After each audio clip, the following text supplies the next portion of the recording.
का हर बार तो हमनी के छठ गा बजा के ए तरीका से करबे करे नहीं जा। हाँ। तो काहे ना अब की बारी कुछ नया तरीका से गा के छठ मनावल जा। पूजो का नया तरीका होला का? हाँ जी, कुछ गाई ना। पहले तो ही शुरू कर। हाँ तो सुने। पेन्हिना बलमा जी पियरिया, चली छपारा के घाट,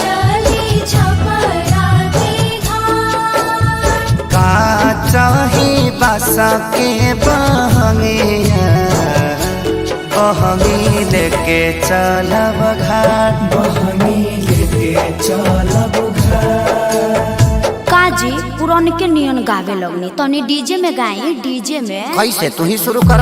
हाय से पेन्हिना बलमा जी पियरिया, ए जी पेन्हिना बलमा जी पियरिया, चली छपारा के घाट, चली छपारा के घाट।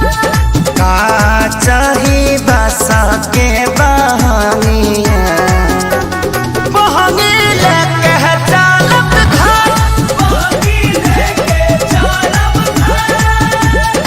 ए अम्मा जी तनी रौरो नाची।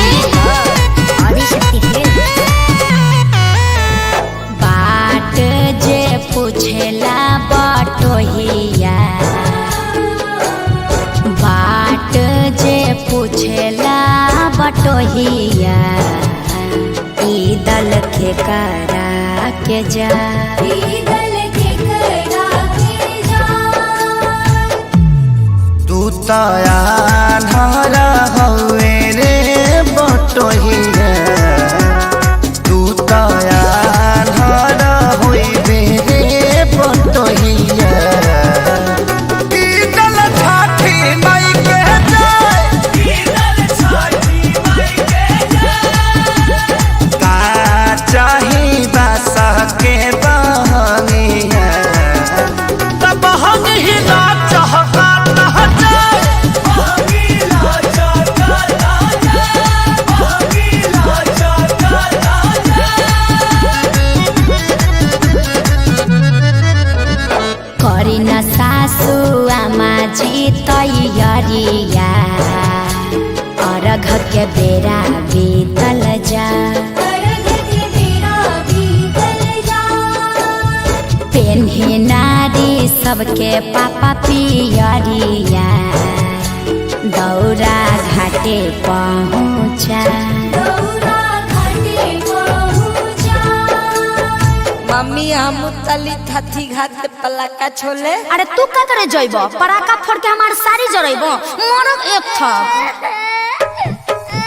छठी घाटे करबे डरामा, ओही जा हो जाई बाबा, ओही जा हो जाई बाबा।